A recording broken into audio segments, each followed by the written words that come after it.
Hello students. तो आज हम लोग पढ़ेंगे सेल ऑर्गेनेल्स के बारे में। ठीक है, तो सेल ऑर्गेनेल्स है क्या? सबसे पहले तो ये जानते हैं, अगर सपोज करो कि भाई ये वो सेल है, कहाँ है? सेल है, मान लेते, मानने में तो कोई दिक्कत है नहीं, मान लो। ठीक है ना, मान लेते हैं कि क्या सेल है। तो हमने पढ़ा था कि सबसे बाहर वाले इस स्ट्रक्चर को हम कहते हैं सेल मेम्ब्रेन। क्या कहेंगे? अरे जोर से बोलो, सेल मेम्ब्रेन बोलेंगे। ठीक है, अब जो है इस सेल मेम्ब्रेन के अंदर हम लोग पढ़े थे कि बहुत सारा ये डेंस जो है फ्लूइड होता है। क्या होता है? डेंस फ्लूइड होता है, गाढ़ा लिक्विड टाइप का कुछ होता है। ठीक है, मान लो कुछ होता है, तो इस लिक्विड को हम कहते थे प्रोटोप्लाज्म। याद होगा, क्या कहते थे? प्रोटोप्लाज्म कहते थे। ठीक है, अब जो है इस प्रोटोप्लाज्म को दो भाग में बांटते थे। कौन कौन? साइटोप्लाज्म और न्यूक्लियोप्लाज्म। ठीक है, तो अगर सपोज करो कि ये न्यूक्लियस है, क्या है? न्यूक्लियस है, तो प्रोटोप्लाज्म का वो पार्ट, प्रोटोप्लाज्म का वो पार्ट जो इस सेल मेम्ब्रेन के अंदर होता है और न्यूक्लियर मेम्ब्रेन के, न्यूक्लियर मेम्ब्रेन के बाहरी होता है। मीन्स प्रोटोप्लाज्म का वो पार्ट जो इस सेल मेम्ब्रेन के अंदर होगा और न्यूक्लियर मेम्ब्रेन के बाहर, मतलब बीच में होगा, इसको हम कहते हैं साइटोप्लाज्म। क्या बोलेंगे जी? तो चलिए, प्रोटोप्लाज्म का वो पार्ट जो सेल मेम्ब्रेन और न्यूक्लियर मेम्ब्रेन के बीच में होगा उसको क्या बोलेंगे? साइटोप्लाज्म बोलेंगे। ठीक है, अब इस साइटोप्लाज्म के बीच में बहुत सारा स्ट्रक्चर होता है, छोटा छोटा अलग अलग प्रकार का न स्ट्रक्चर होता है। इस स्ट्रक्चर को हम कहते हैं क्या? Cell organelles. क्या बोलेंगे? Cell organelles. समझ में आ रही बात? चलिए, जैसे मान लो कि तसला में जो है सेवई बना लो। ठीक है, सेवई बना लिया, तो उसमें जो है तसला जो हो गया, क्या हो गया? से ये हो गया आपका सेल मेम्ब्रेन। ठीक है, और उसमें का जो दूध और पानी हो गया, ठीक है, वो क्या हो गया? साइटोप्लाज्म। और उसमें जो लंबा लंबा सेवई जैसा होगा, गड़ी किशमिश जो भी डाले होंगे, वो छोटा छोटा स्ट्रक्चर अलग से दिखाई देगा, तो वो क्या हो जाएगा? तो वो हो जाएगा सेल ऑर्गेनेल्स। समझ में आ रही बात? मीन्स साइटोप्लाज्म के अंदर बहुत सारा स्ट्रक्चर होता है, उस स्ट्रक्चर को हम लोग क्या कहेंगे? Cell organelles. ठीक है, तो इस सेल ऑर्गेनेल्स के बारे में हम लोग वन बाय वन करके पढ़ेंगे। तो अभी हम लोग पढ़ेंगे इंडोप्लाज्मिक रेटिकुलम के बारे में, जिसको शॉर्ट में हम लोग ER बोलते हैं। ठीक है, इंजीनियर मत कह देना। ठीक है, तो चलिए, ये इंडोप्लाज्मिक रेटिकुलम। समझ में आ रही बात? तो अब देखो, तो ये इंडोप्लाज्मिक रेटिकुलम क्या है? तो मान लो कि ये न्यूक्लियस है, ये सेल मेम्ब्रेन है, बीच में साइटोप्लाज्म है। ठीक है, तो इस दोनों के बीच, मीन्स सेल मेम्ब्रेन और न्यूक्लियर मेम्ब्रेन के बीच में, ठीक है ना, तो बीच में जो है बहुत सारा इस तरह से ट्यूब लाइक स्ट्रक्चर होता है, पाइप जैसा। पाइप जैसा क्या होता है? स्ट्रक्चर होता है, पूरे मतलब इसमें फैला होता है साइटोप्लाज्म में। इस पाइप जैसा स्ट्रक्चर को हम कहते हैं इंडोप्लाज्मिक रेटिकुलम। बस इतना समझ जाना कि नाली सिस्टम का प्रोवाइड ये काम करता है। करता क्या है? तो इन्हें सेल मेम्ब्रेन अहने न्यूक्लियर मेम्ब्रेन को आपस में क्या करता है? कनेक्ट करता है। सेल मेम्ब्रेन और न्यूक्लियर मेम्ब्रेन को आपस में कनेक्ट करता है। अब इसका काम क्या है? तो इसका काम ये है कि सेल के बाहर से किसी भी सबस्टांस को अंदर ले जाना होगा, या सेल के अंदर से किसी भी सबस्टांस को बाहरी ले जाना होगा। कौन ले जाएगा? Endoplasmic reticulum. समझ में आ रही बात? इसके बाद देखो, तो न्यूक्लियस के अंदर से किसी भी चीज को बाहरी ले आना होगा, या न्यूक्लियस के बाहरी से किसी भी चीज को अंदर ले जाना होगा। कौन ले जाएगा? Endoplasmic reticulum. ठीक है, सेल के अंदर एक जगह से दूसरे जगह किसी भी चीज को ले जाना होगा, तो कौन ले जाएगा? इंडोप्लाज्मिक। मीन्स ढोने का काम करता है, बस नाली सिस्टम प्रोवाइड करता है, ड्रेनेज सिस्टम, किसी भी चीज को एक जगह से दूसरे जगह ढोने का काम करता है। ठीक है, ये दो प्रकार के होते हैं। ये बेचारे इंडोप्लाज्मिक रेटिकुलम कितने प्रकार के होंगे? दो प्रकार के। ठीक है, कौन कौन? तो देखो, एगो होता है स्मूथ इंडोप्लाज्मिक रेटिकुलम, जिसको शॉर्ट में SER बोलते हैं। अब ACR मत बोल देना, कितना तो बोल देता है ACR, CR, ठीक है ना। तो ई तो लोग मत बोलना, इसको हम लोग क्या बोलेंगे, SER, मतलब स्मूथ इंडोप्लाज्मिक रेटिकुलम, ठीक है। तो ये स्मूथ इंडोप्लाज्मिक रेटिकुलम किसको कहेंगे, तो देखो वो इंडोप्लाज्मिक रेटिकुलम, ठीक है, जिसका सतह का होता है एकदम चिकना होगा, एकदम का होगा, चिकना होगा, ठीक है, उसको हम कहते हैं क्या, स्मूथ इंडोप्लाज्मिक रेटिकुलम। इसे जानते हो, चिकना मतलब क्या, मतलब कि उसमें घी तेल जो भी है लगा के रखा होगा, एकदम स्लिपरी होगा, समझ में आ रहा है, तो उसको हम कहते हैं क्या, smooth endoplasmic reticulum. Means endoplasmic reticulum का वो पार्ट जो माइक्रोस्कोप में देखने के अंदर जिसका सतह एकदम का होगा, चिकना होगा, उसको हम कहेंगे स्मूथ इंडोप्लाज्मिक रेटिकुलम, ठीक है। अब इंडोप्लाज्मिक रेटिकुलम का वो पार्ट जिसको माइक्रोस्कोप के अंदर देखने के बाद उसका सतह उबड़ खाबड़ लगे, उबड़ खाबड़ मतलब रफ लगे, तो उसको कहेंगे रफ इंडोप्लाज्मिक रेटिकुलम या RER, ठीक है। अब बात ये कि इसका सतह उबड़ खाबड़ रफ काहे हो गया, काहे हो गया, तो देखो बात ऐसा है कि इसके सतह के, मान लो ये इंडोप्लाज्मिक रेटिकुलम का सरफेस है, समझ में आ रही बात, एकरा ऊपरा ना, सतह के ऊपरा राइबोसोम आके चिपक जाता है, कौन सी, राइबोसोम्स, ठीक है ना, राइबोसोम आके चिपक जाता है। अब मान लो एगो प्लेन सतह है, ओकरा ऊपर जगह जगह कुछ रख दिया जाए तो उबड़ खाबड़ तो ही ना जाएगा। तो कहने का मतलब ये कि ये राइबोसोम्स के चिपकने के कारण जो है ना, इसका सतह क्या हो जाता है, उबड़ खाबड़ मीन्स रफ हो जाता है।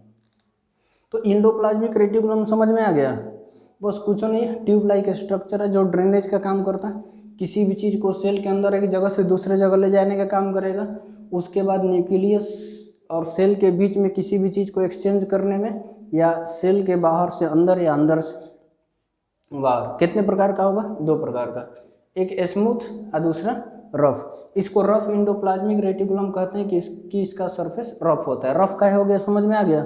चलिए देखते हैं थोड़ा, देखिए इंडोप्लाज्मिक रेटिकुलम जिसको शॉर्ट में हम लोग ER बोलते हैं, तो it was discovered by Porter and Thomson in 1945। अब पूछेगा आपसे कि ER इंडोप्लाज्मिक रेटिकुलम को खोजा कौन था, तो भैया इसको खोजे थे हमारे पॉटर भैया और थॉम्सन भैया। कब खोजे थे, 1945 में, ठीक है, एंड नेम्ड बाय पॉटर इन 1953। देखिए खोजने को तो खोज दिए, अब देखिए कि इसमें कुछ नॉलेज है, स्ट्रक्चर है, क्योंकि भैया ये वो सेल ऑर्गेनेल्स है, ठीक है, लेकिन अब सेल ऑर्गेनेल्स है तो कौन सा, वहाँ तो नाम लिखा नहीं था उसका। तो बाद में, ठीक है, इसके कैरेक्टर को पढ़ने के बाद पॉटर भैया ने 1953 में इसका नामकरण किया। क्या नाम दिया, इंडोप्लाज्मिक रेटिकुलम, ठीक है। तो अगर आपसे पूछा जाए कि खोजा कौन था, तो पॉटर और थॉम्सन ने मिल करके 1945 में खोजा था, और इसका नाम कौन रखा, तो पॉटर ने 1953 में। दिक्कत, चलिए, it is a single layered membrane tubules, means ये एक ट्यूब लाइक स्ट्रक्चर है जिसका मेम्ब्रेन कैसा होता है, सिंगल लेयर्ड होता है, एक लेयर से बना हुआ है इसका सरफेस, ठीक है। और क्या होता है, तो connect plasma membrane and nuclear membrane, और ये ट्यूब जो है प्लाज्मा मेम्ब्रेन और न्यूक्लियर मेम्ब्रेन को आपस में क्या करता है, कनेक्ट करता है, ठीक है। चलिए, it is absent in prokaryotic, अभी हमने बताया कि प्रोकैरियोटिक सेल जो होते हैं उसमें मेम्ब्रेन बॉन्ड ऑर्गेनेल्स होते ही नहीं है, इसमें कह रहे कि एगो मेम्ब्रेन से मिल के बना होता है। तो भैया प्रोकैरियोटिक में तो ऐसे ही गया काम से, मीन्स कि ये प्रोकैरियोटिक में नहीं होता है क्योंकि ये मेम्ब्रेन बॉन्ड है। और जो मैमल्स का RBC है, ठीक है, तो RBC मैमल्स का भी पढ़े थे, प्रोकैरियोटिक होता है, उसमें भी मेम्ब्रेन बॉन्ड ऑर्गेनेल्स नहीं पाए जाते हैं। तो ये मेम्ब्रेन, ये जो है इंडोप्लाज्मिक रेटिकुलम मैमल्स के RBC में भी एब्सेंट होता है, ठीक है। अब आप लोग कमेंट करके बताइएगा कि RBC जो मैमल्स का होता है, ठीक है, तो उसको RBC को और किस नाम से जानते हैं, ठीक है, मैंने पढ़ाया है, RBC को और किस नाम से जानते हैं, इसको आप लोग कमेंट में ज़रूर बताएंगे। चलिए ठीक है, अब देखते हैं कि हमने बताया कि ये प्रोकैरियोटिक में और मैमल्स के RBC में एब्सेंट होता है। कितने प्रकार के होते हैं भैया, दो प्रकार के, कौन कौन, तो पहला स्मूथ इंडोप्लाज्मिक रेटिकुलम जिसको शॉर्ट में SER बोलते हैं, ठीक है। तो किसको कहेंगे, तो अभी मैंने बताया कि वो इंडोप्लाज्मिक रेटिकुलम जिसका सरफेस एकदम स्मूथ होता है, ठीक है, तो उसको हम क्या कहेंगे, स्मूथ इंडोप्लाज्मिक रेटिकुलम। और दूसरा रफ इंडोप्लाज्मिक रेटिकुलम, कि शॉर्ट में RER, ठीक है, किसको कहेंगे? तो वो इंडोप्लाज्मिक रेटिकुलम जिसके सरफेस पर राइबोसोम्स चिपका होता है उसको हम कहते हैं क्या? Rough endoplasmic reticulum. दिक्कत है? चलिए, थोड़ा सा दोनों में डिफरेंस है कि इसका सरफेस स्मूथ होता है, इसका सरफेस रफ होता है, ठीक है।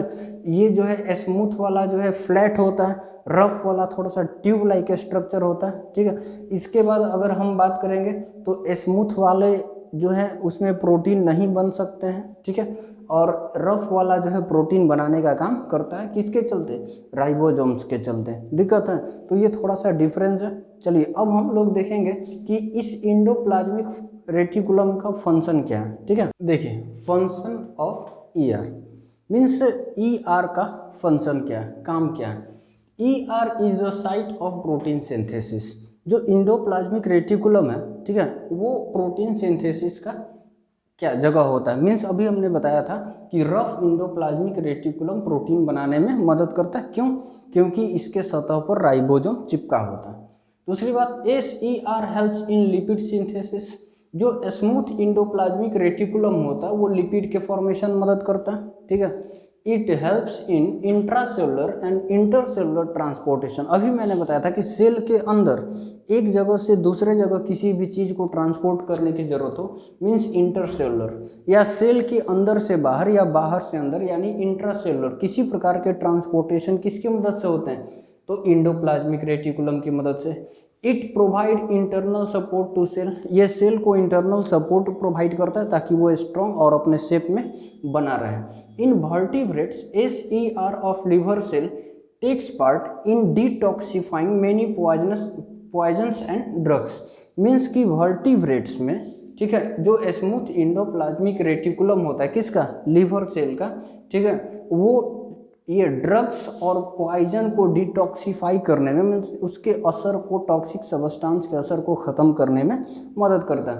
अब आप लोग बताएंगे कि वर्टिब्रेट्स कहते किसको हैं, कमेंट में, ठीक है। अब देखिए, ड्यूरिंग सेल डिवीजन, अगर मान लो कि सेल डिवीजन हुआ तो हम लोग जानते हैं कि सेल डिवीजन में सबसे पहले न्यूक्लियस टूटता है। तो अगर सपोज करो कि ये न्यूक्लियस था, ठीक है, और यहाँ से जो ये टूट गया, तो यहाँ से टूट गया तो इतना पार्ट इसका और इतना पार्ट इसका गायब है। तो इस गायब पार्ट को दोबारा कौन बनाएगा? तो स्मूथ इंडोप्लाज्मिक रेटिकुलम बनाएगा, ठीक है।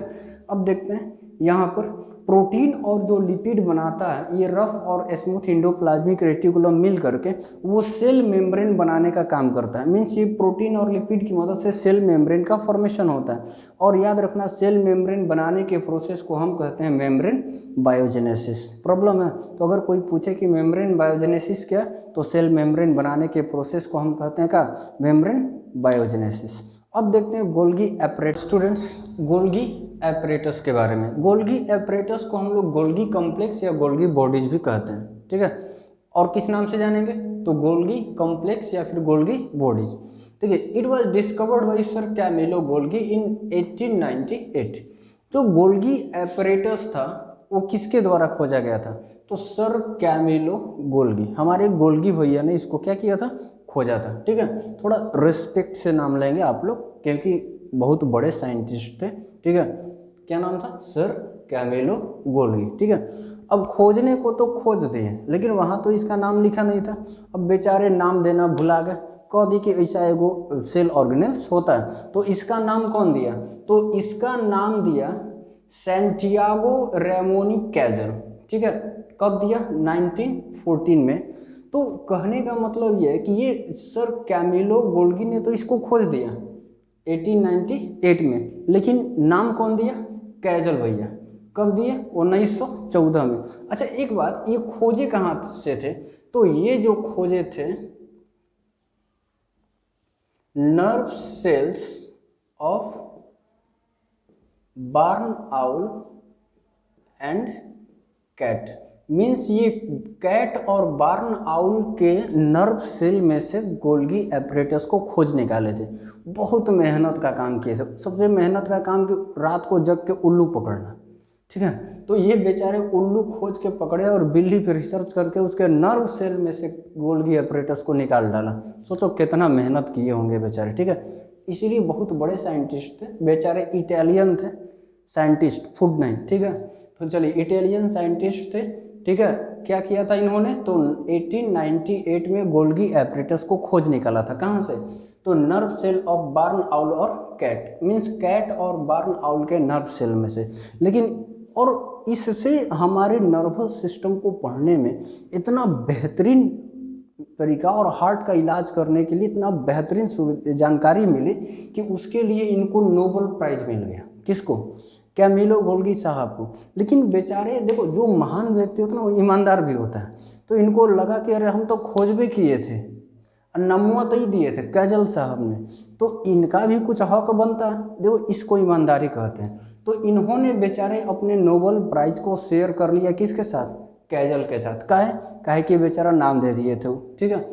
चलिए, तो ये गोल्गी एपरेटस के बारे में कुछ इंपॉर्टेंट चीज रहा। अब देखिए तो it is a single membrane bound complex cell organelles, ठीक है।